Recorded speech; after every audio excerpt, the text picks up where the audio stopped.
मुझे मंजूर है। वीर की बातों पर गौर करने के बाद जितेश खन्ना उसके ऑफर को एक्सेप्ट कर लेते हैं। जितेश खन्ना के पास पहले के भी 2 लाइव जीन एसेंसेस मौजूद थे, लेकिन उन्हें भरोसा था कि उनके लिए यही बेहतर होगा कि वो इस समय वीर से वो एंजल जीन फ्लूइड ले लें। After all, angel gene fluid के साथ वो और भी सुपर एलियंस को जान से मार सकते थे और इससे उन्हें और भी ज्यादा बेहतर रिवॉर्ड्स हासिल हो सकते थे। वीर को जितेश खन्ना से इसी जवाब की उम्मीद थी और यही वजह थी कि जितेश खन्ना के इस ऑफर को मानते ही वीर उन्हें वो एंजल जीन फ्लूइड पकड़ा देता है जो उसने एम्प्टी वाइन में 7th अरोरा के आदमियों से हासिल किया था। और इस तरह से वीर के पास 2nd जनरेशन के सुपर एलियंस के दोनों लाइव जीन एसेंसेस आ जाते हैं।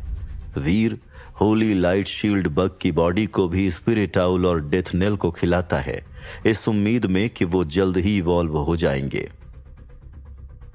वीर की किस्मत अच्छी थी कि उसके इन पेट्स ने उसे निराश नहीं किया था। होली लाइट शील्ड बग की बॉडी को खाने के बाद उन दोनों ने ही इवॉल्व होना शुरू कर दिया था और उनके बैटल मोड्स एक्टिवेट हो गए थे। और अब वीर को बस यही उम्मीद थी कि मोमेंट शेल्टर में मौजूद जेड गोल्ड ट्री में मौजूद गोल्डन फ्रूट्स के मैच्योर होने से पहले ही उसके उन दोनों पेट्स का एवोल्यूशन प्रोसेस खत्म हो जाए।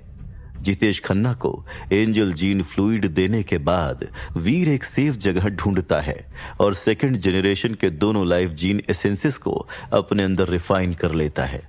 इस बार वीर उन दोनों लाइव जीन एसेंसेस को रिफाइन करने के बाद कुल मिलाकर 15 सुपर जीन पॉइंट्स हासिल करने में कामयाब हो गया था। इन सब के बाद वीर के पास कुल मिलाकर 78 सुपर जीन पॉइंट्स हासिल हो गए थे।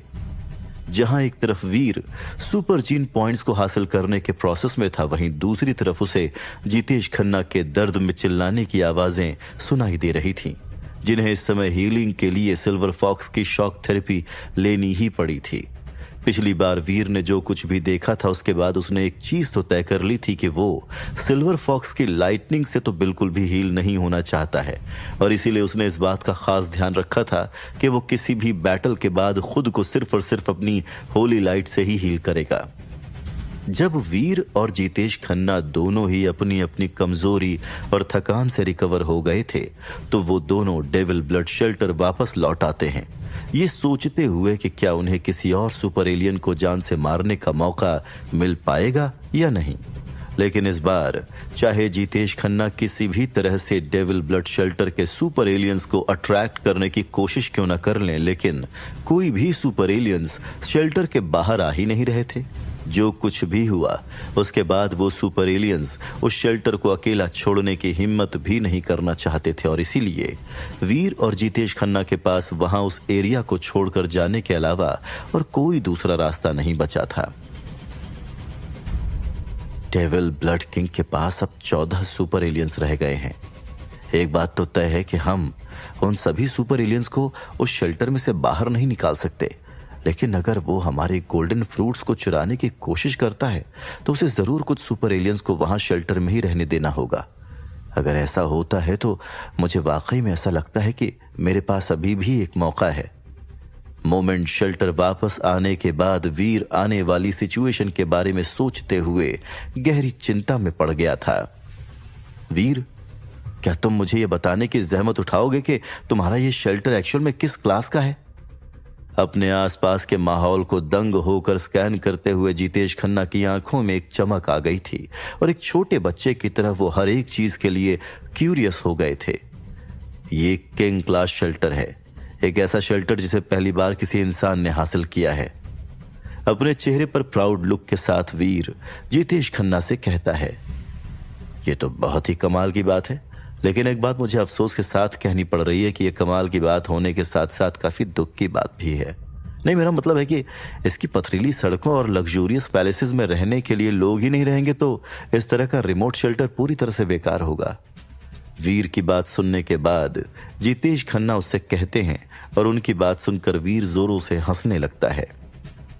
आपको क्या लगता है कि मुझे दूसरों की जरूरत पड़ेगी?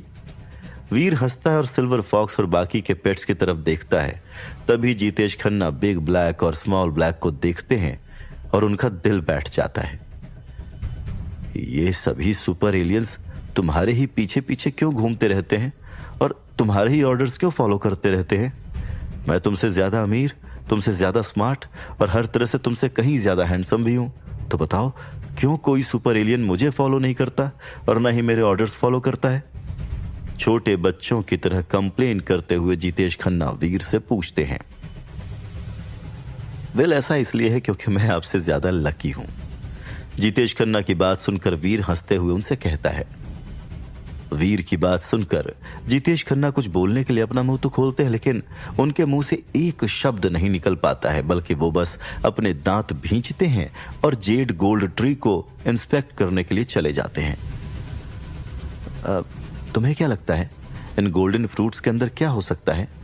जेड गोल्ड ट्री के गोल्डन फ्रूट्स को लालच भरी निगाहों से देखते हुए जितेश खन्ना वीर से पूछते हैं, क्योंकि वीर की ही तरह उनसे भी इंतजार नहीं हो रहा था ये देखने के लिए कि इन गोल्डन फ्रूट्स के अंदर कौन सा खजाना है। किसे पता, लेकिन इन्हें मैच्योर होने में अभी 2 और महीने लगेंगे। मुझे लगता है हमें तभी पता चल पाएगा कि इन गोल्डन फ्रूट्स के अंदर क्या है। जेड गोल्ड ट्री को देखते हुए वीर एक गहरी सांस लेता है और जितेश खन्ना से कहता है।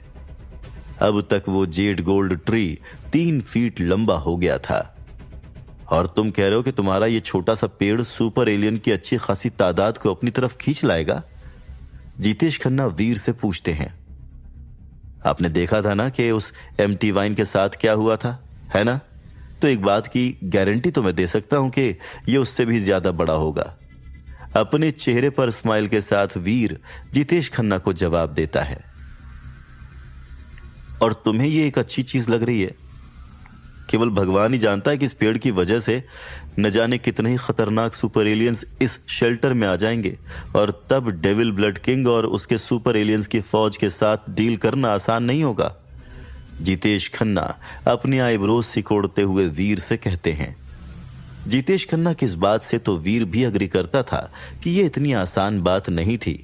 वो जानता था कि अगर इस जेड गोल्ड ट्री के गोल्डन फ्रूट के मैच्योर होने और डेविल ब्लड किंग और उसके सुपर एलियंस की आर्मी के यहां पर आने से पहले स्पिरिट आउल और डेथ नेल का इवोल्यूशन प्रोसेस खत्म नहीं हुआ, तो उसे नहीं लगता था कि वो उन सब को मोमेंट शेल्टर में धावा बोलने से रोक पाएगा। लेकिन फिर भी वीर ने डिसाइड किया था कि अगर वो उनको नहीं भी रोक पाया तो वो सिंपली जितना हो सके उतने गोल्डन फ्रूट्स चोरी कर लेगा और उस जगह से चला जाएगा। वीर और जितेश खन्ना दोनों ही अपना बाकी का समय मोमेंट शेल्टर में ही बिताते हैं, लेकिन समय समय पर वो पृथ्वी ग्रह पर भी टेलीपोर्ट करके जाते रहते थे। आफ्टर ऑल उन्हें जेड गोल्ड ट्री को प्रोटेक्ट करने के लिए जरूरी अपनी स्ट्रेंथ की भी तैयारी करनी थी। लेकिन फिर कुछ दिनों के बाद अचानक से ही मोमेंट शेल्टर के नीचे मौजूद पर्पल माउंटेन में एक नया झरना डेवलप हो जाता है। लेकिन अजीब बात यह थी कि उस झरने में से पानी नहीं बह रहा था, बल्कि उस झरने में खून बह रहा था। और वो बस केवल एक ही झरना नहीं था, पूरे पर्पल माउंटेन में से बहुत से झरने बहने शुरू हो गए थे। ऐसा लग रहा था जैसे कि खुद माउंटेन में से खून निकल रहा हो। पर्पल माउंटेन के साथ ये अजीब सी चीज होती हुई देखकर वीर थोड़ा कंफ्यूज्ड हो जाता है। और यही वजह थी कि जितेश खन्ना के साथ वो ये पता लगाने के लिए चला जाता है कि आखिर उस माउंटेन के साथ हो क्या रहा है। वहां पहुंचकर वीर उस ब्लड रेड पानी को ऑब्जर्व करता है जो जमीन में से बाहर निकल रहा था, और उसे रियलाइज होता है कि वो एक एक्चुअल खून की तरह स्मेल कर रहा था। बॉस, मुझे इस खून के झरने का यहां पर होना एक अच्छा शगुन नहीं लग रहा है। वीर के साथ उस खून के झरने को ऑब्जर्व करते हुए जितेश खन्ना वीर से कहते हैं, जितेश अंकल, अगर मुझे अपशगुन या बुरी किस्मत का डर होता तो मैं यहां पर इस समय आपके साथ नहीं खड़ा होता। वीर जितेश खन्ना से कहता है और अपने प्रोफेसर मंत्रा का ऑरा इस्तेमाल करके खून के उस झरने को स्कैन करते हुए ये देखता है कि उसमें से उसे क्या पता चल सकता है। लेकिन अजीब बात यह थी कि उस खून के झरने को ऑब्जर्व करने के बाद वीर को उसमें कुछ भी नजर नहीं आता है। खून के झरनों के अंदर कुछ भी ऑर्गेनिक मौजूद नहीं था और यहां तक कि उसमें कोई भी लाइफ फोर्स तक नहीं मौजूद थी।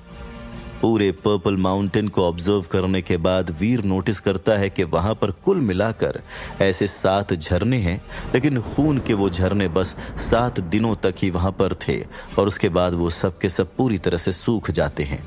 खून के उन झरनों के सूखने के 1 दिन बाद आसमान में खतरनाक बादल छाना शुरू हो जाते हैं। सैकड़ों मीलों तक उन बादलों ने मोमेंट शेल्टर की जमीन के ऊपर मौजूद रहते हुए उसे चारों तरफ से घेर लिया था। पूरे 1 दिन तक वो बादल गरजते रहते हैं और गरजने के साथ आए आंधी तूफान की वजह से मीलों दूरी तक मौजूद पेड़ पौधे बर्बाद होते हुए जलकर राख हो जाते हैं। इस समय केवल पर्पल माउंटेन की चोटी ही सही थी, वो भी तब जब अगर उस दम घोंटने वाले धुएं को जो इस समय हवा को पोल्यूट कर रहा था उसे नजरअंदाज कर दें तो। पूरे दिन के आंधी तूफान के बाद फाइनली बारिश होना शुरू हो जाती है। वो बारिश भी मूसलाधार और ब्लड रेड रंग की थी। इस बारिश के आने के साथ साथ खून की अनगिनत धाराएं भी फॉर्म होना शुरू हो जाती हैं, जो इस पूरे नज़ारे को और भी ज्यादा अजीब और भी ज्यादा अविश्वसनीय बना देती हैं। कुल मिलाकर वो पूरा का पूरा नज़ारा इतना ज्यादा डरावना लग रहा था कि खुद वीर को भी समझ में नहीं आ रहा था कि इसके बाद अब यहां पर क्या होने वाला है। हो ना हो, पर इस समय जरूर कोई बहुत ही बुरी शक्ति अपने फन फैला रही है, तभी ये जमीन इस तरह से ट्रांसफॉर्म हो रही है। ये जेड गोल्ड ट्री जरूर ही किसी बहुत ही अजीब चीज को जन्म दे रहा है। खून की बारिश को बरसता हुआ देखकर जितेश खन्ना वीर से कहते हैं। जितेश खन्ना की बात सुनकर वीर भी चिंता में आ गया था, क्योंकि ये बात तो वो भी मान रहा था कि ये पूरा का पूरा नजारा बहुत ही डरावना था और यही वजह थी कि वीर को भी यही लगता था कि ये किसी बहुत ही बुरी शक्ति का काम है। शायद मुझे जितेश अंकल को यहां पर अपने साथ लाना ही नहीं चाहिए था। वीर को अब इस बात का पछतावा होना शुरू हो गया था कि जितेश खन्ना की बुरी किस्मत के बावजूद वो क्यों उन्हें यहां पर लेकर आया। लेकिन एक बात तो वीर भी जानता था कि चाहे जितेश खन्ना कितने ही बदकिस्मत क्यों ना हो, लेकिन उसके बावजूद वो इस तरह की किसी चीज के होने की वजह तो नहीं बन सकते। ये बिना किसी शक के जेड गोल्ड ट्री का ही काम था। हालांकि अगले ही दिन वो खून की बारिश रुक जाती है और आसमान के सभी बादल गायब हो जाते हैं। एक रात पहले का जो खतरनाक खूनी नजारा था वो आकर चला गया था और ऐसा लग रहा था जैसे कि उस खूनी पानी को खुद पर्पल माउंटेन ने अपनी मर्जी से एब्जॉर्ब कर लिया था। जहां जहां भी जमीन पर मिट्टी ने उस खूनी बारिश को सोखा था उस जगह पर एक बार फिर से जान आ जाती है और एक बार फिर से रातों रात वहां पर बर्बाद हुए पेड़ पौधे दोबारा से पूरी तरह से उगकर मैच्योर हो जाते हैं। एक दिन पहले आए आंधी तूफान की वजह से काली और झुलसी हुई जमीन अब एक बार फिर से वाइब्रेंट और हरी भरी हो गई थी। वीर और जितेश खन्ना दोनों ही कंफ्यूज्ड लुक के साथ उस जेड गोल्ड ट्री को ऑब्जर्व करते हैं और उसे ऑब्जर्व करने के बाद उन दोनों ही को जैसे एक झटका सा लगता है। उसकी वजह यह थी कि खून की बारिश रुकने के बाद वो पेड़ अचानक से ही बढ़कर 3 मीटर लंबा हो गया था। साथ ही साथ उस पेड़ पर मौजूद 6 के 6 गोल्डन फ्रूट्स भी बढ़कर अब एक एवरेज शू बॉक्स के साइज के हो गए थे, जहां पर हर एक फ्रूट स्ट्रॉन्ग गोल्डन लाइट के साथ चमक रहा था। उन्हीं जेड और गोल्डन कलर्स के बीच में से एक पर्पल रंग की धुंध डेवलप हो जाती है। वो पेड़ अब उस तरह का एक आम पेड़ नहीं लग रहा था जिसे उन्होंने पहले देखा था। अब वो एक होली पेड़ नजर आ रहा था। मोमेंट, क्या तुम्हें वाकई में उस जेड गोल्ड ट्री के बारे में कुछ भी नहीं पता है? वीर को भरोसा नहीं हो रहा था कि इस तरह की कोई अजीब चीज बिना किसी वजह के यहां पर उग सकती है। अगर तुम्हें लगता है कि इस पेड़ के यहां पर होने का मुझसे कोई लेना देना है तो तुम पूरी तरह से गलत हो। और रही बात इस पेड़ के यहां पर होने की, तो मैं वाकई में समझा नहीं सकती कि यह पेड़ यहां पर कैसे और क्यों आया है। वीर की बात सुनकर मोमेंट क्वीन अपना सिर ना में हिलाते हुए उससे कहती है और मोमेंट क्वीन की बात सुनकर वीर कुछ देर तक उसे देखता रहता है। ये सभी गोल्डन फ्रूट्स अभी भी मैच्योर नहीं हुए हैं और अभी से ही यहाँ पर अजीब अजीब चीजें होने लगी हैं। तो क्या ये एक अच्छा साइन है या फिर बुरा साइन है? तुम्हें क्या लगता है कि हमें इस जगह पर रहकर इस जगह को गार्ड करना चाहिए? अपने आईब्रोज सिकोड़ते हुए वीर मोमेंट क्वीन से पूछता है। देखो, ये बता पाना तो फिलहाल बहुत ही मुश्किल है। वीर की बात सुनकर मोमेंट क्वीन एक बार फिर से अपनी गर्दन ना में हिलाती है, जिससे ये बात कंफर्म हो जाती है कि इस अजीब से पेड़ की उसे वाकई में कोई नॉलेज नहीं है। कुछ दिनों के बाद उन सभी को पर्पल माउंटेन में से किसी के रोने की आवाज सुनाई देती है। वो आवाज इतनी ज्यादा तेज थी कि उसे सुनकर ऐसा लगा जैसे कि कोई अपना गला फाड़कर ऐसे रो रहा है जिससे कि ऊपर भगवान तक को उसके रोने की आवाज सुनाई दे जाए। फिर कुछ दिनों के बाद वहां पर सूरज उगता है और उसके उगने के साथ साथ वहां पर बर्फ पड़ना शुरू हो जाती है और फिर कुछ सैकड़ों मीलों तक हर तरफ इस तरह से बर्फ ही बर्फ नजर आना शुरू हो जाती है, जैसे कि वो एक आइसी स्नोई किंगडम हो। जहां भी नजर जा रही थी वहीं पर जमीन सफेद रंग की बर्फ से ढकी हुई थी। कुल मिलाकर वो बहुत ही खूबसूरत नजारा था। लेकिन फिर रातों रात वो बर्फ गल भी जाती है। जितनी जल्दी वो यहां आई थी उतनी ही जल्दी वो चली भी गई थी। ऐसा लग रहा था जैसे कि वहां पर कभी स्नोफॉल हुआ ही ना हो। अगले दिन जब सूरज उगता है तो बहुत से फूल पूरे पर्पल माउंटेन में खिल जाते हैं, लेकिन उसके अगले दिन जब सूरज उगा था तो वही जमीन पूरी तरह से बर्बाद भी हो गई थी। जिस जमीन पर एक दिन पहले इतने खूबसूरत फूल खिले हुए थे, उसी जमीन पर अब वो खिले हुए फूल मुरझाए हुए पड़े थे। पर्पल माउंटेन और उसके आसपास की जमीन ग्रे और बेजान सी हो गई थी। पिछले कुछ दिनों से पर्पल माउंटेन में जो कुछ भी हो रहा था उसे देखकर वीर अब चिंता में आ गया था। और रही बात जितेश खन्ना की, तो पर्पल माउंटेन पर हो रही इतनी अजीब सी चीजों को देखकर वो तो टेलीपोर्ट होकर वापस पृथ्वी ग्रह चले गए थे। लिटिल वाइट के सिर की सींगें दूध की तरह सफेद रंग की थीं, लेकिन अचानक से ही वो भी लाल रंग की नजर आने लगी थी, जिसे देखकर वीर और भी ज्यादा शॉक्ड हो गया था। एक मैस्कट मॉन्स्टर का लाल रंग में बदलना एक अच्छी निशानी नहीं है। यह किसी बहुत ही बुरी और खतरनाक चीज के आने का संकेत है। अचानक से हुई इन चीजों को देखने के बाद वीर की तो जैसे सांसें रुक सी गई थीं।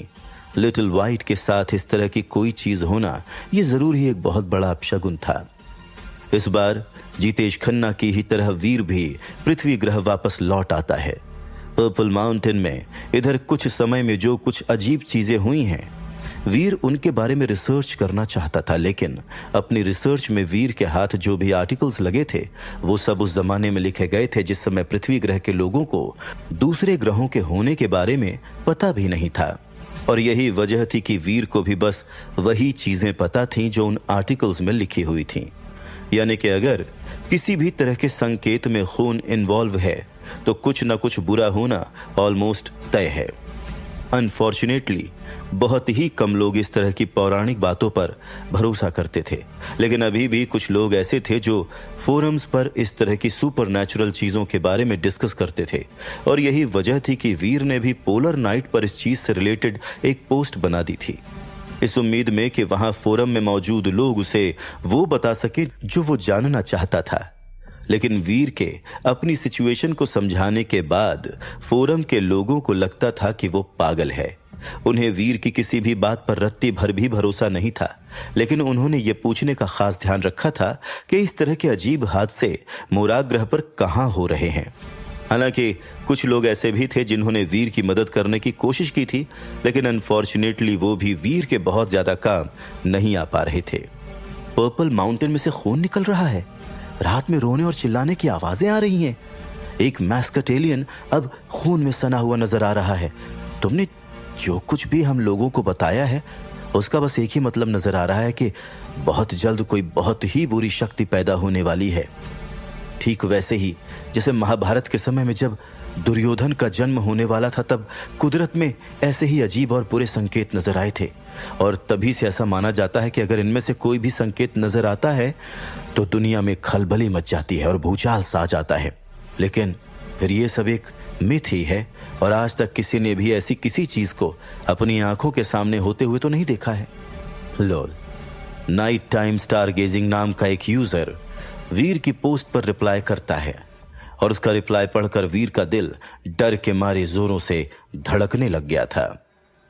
वीर ने तो बस किसी पहाड़ में से खून निकलने और रात में किसी के रोने और चिल्लाने की आवाजें आने की बातें कही थी, उसने पर्टिकुलरली पर्पल माउंटेन का नाम नहीं लिया था और न ही ये बताया था कि लिटिल वाइट के सिर के सींग लाल रंग के हो गए हैं। तो फिर इस अजीब से यूजर को इतना सब कुछ कैसे पता है? ये तो इतने सटीक तरीके से सब कुछ बता रहा है जैसे कि ये खुद वहां पर मौजूद हो। वीर इस समय काफी ज्यादा शॉक्ड था और इसीलिए वो तुरंत ही नाइट टाइम स्टार गेजिंग को एज अ फ्रेंड ऐड कर लेता है और उससे इन संकेतों के बारे में और ज्यादा डिटेल्स में बताने के लिए कहता है।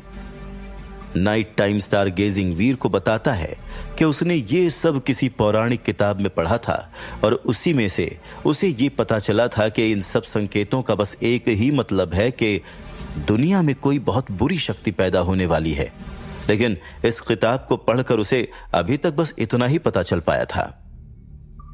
वीर उस यूजर से कुछ और देर तक बात करता है और उससे बात करने के बाद वीर को एहसास होता है कि उसे वाकई में ज्यादा कुछ नहीं पता और यही वजह थी कि वीर उसे और ज्यादा पुश नहीं करता है। वीर को जो कुछ भी बताया गया था उसके हिसाब से अगर इस तरह के कोई भी संकेत होते हैं तो कोई बुरी शक्ति पैदा होने वाली होती है। लेकिन पर्पल माउंटेन में तो हर एक दिन कुछ न कुछ बुरी चीजें होती ही रहती हैं। तो क्या इसका मतलब यह हुआ कि कोई बहुत ही ज्यादा बुरी शक्ति पैदा होने वाली है? यही सवाल इस समय वीर के मन में चल रहा था। लेकिन अभी भी वीर को जो कुछ भी बताया गया था उसे उस पर भरोसा नहीं हो रहा था। वीर के लिए वो अभी भी एक जेड गोल्ड ट्री ही था, प्लेन और सिंपल। चाह कर भी उसके लिए इस बात पर भरोसा कर पाना मुश्किल हो रहा था कि इस तरह का कोई पेड़ कैसे किसी बुरी चीज को जन्म दे सकता है। वीर ने तो एम्प्टी वाइन तक को सामने से एक्सपीरियंस किया था, तो ऐसे में जेड गोल्ड ट्री उससे ज्यादा बुरा तो नहीं हो सकता है। जहां एक तरफ वीर ये महसूस कर रहा था, वहीं दूसरी तरफ वो अभी भी इस पूरी चीज को लेकर नर्वस था। वो वापस आकर पहले पूरे पर्पल माउंटेन का एक चक्कर लगाता है और उसे रियलाइज होता है जैसे उस जमीन पर सैकड़ों मीलों तक कोई भी एलियंस मौजूद ही नहीं है। और यही चीज सुपर एलियंस पर भी लागू होती थी, जो कि एक ऐसी चीज थी जिससे वीर और भी ज्यादा डर गया था।